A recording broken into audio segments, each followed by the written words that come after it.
Not too many expected that result, especially in the first half of the day.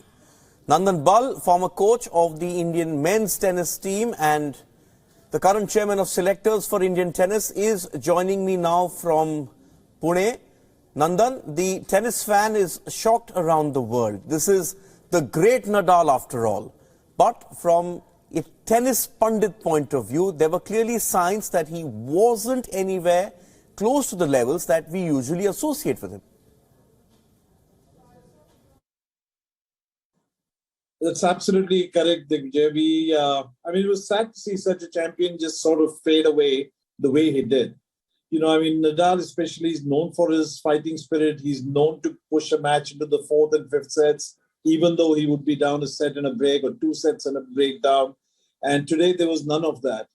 The sad part was that I just didn't think there was enough penetrating power from the back of the court. I mean, you have a guy who's nowhere near him in terms of tennis status, and yet it was McDonald who was dominating the match, whether it was from the back of the court, but mostly from the back of the court, and Nadal was mostly defending.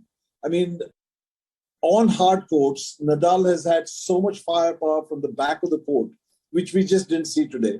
He seemed rusty. He seemed like he actually, in that third set towards the end of the match, he didn't seem like he even wanted to be there. That was the sad part.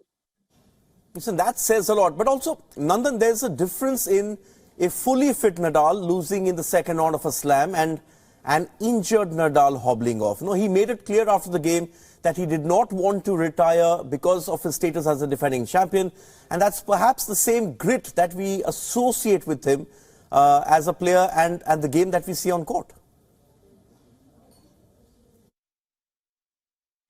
Yeah, I mean, especially towards that end of the third set, he was limping a little, and it was very clear that there was nothing left in it. And I think this is not the memory that most tennis fans, most Nadal fans would want to have of him as what might be his last possible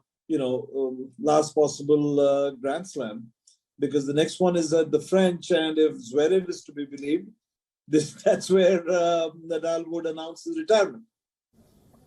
Now, there was a bit of that goodbye moment, perhaps right at the end, saying bye to the crowds. I'll just get back to that French Open statement from Alexander Zverev in just a bit, Nandan, because let's go back to the great Roger Federer. Even he started getting bogged down with injuries once he went past, 32, 33. But is Nadal's body now just rebelling against the all-out, full-intensity game that he employs? If I could draw a cricket parallel, can he remodel that high-octane game and extend his career by a couple of years, like, say, how the great Dennis Leary did when he was first affected by that back injury in the 1980s? To tell you very honestly, Digvijay, I mean, I may be putting my reputation on the line here, but I really think it would be difficult for Nadal to sort of remodel his game, because he's always, more than his hands, he's, I think, depended more on his legs to survive. Right from the time he was a 16-year-old kid to the time now, he's actually depended on his legs, he's depended on his fitness, he's depended on his pure physicality to win matches. And if that's the part which is going away, which is fading away, I'm honestly not very sure. I mean, even in the third set today, you saw he was trying to keep the points short. He's trying to end the rallies, and that's not his strength. That's not his game. And so to remodel himself after this, to sort of adapt to his new physical fitness levels, I think it will be very difficult. Okay, I'm going to get back to that statement from Alexander Zverev that you mentioned, because there has sort of been a lot of talk around the tennis world that Nadal, this is perhaps his final year. We saw him visibly affected by Federer's retirement, and the French Open is next. Are you expecting an announcement there, or do you think he will attempt to play out the entire season?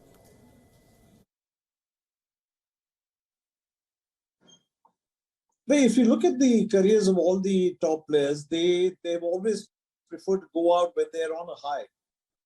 And I think the French is the one slam or the one tournament where he would be expected to do well.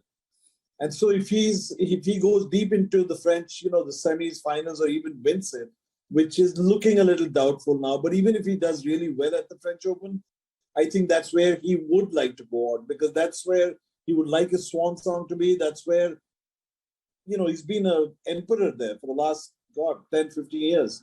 So if at all he does want to retire early in the season, it would be at the French Open. But hey, if he keeps doing well, he's not going to retire. But like I said, if at all, it will be at the French Open. Okay, on that note, Nandan, thanks for your time. We will, of course, be coming back to you over the course of the tournament for your expert inputs.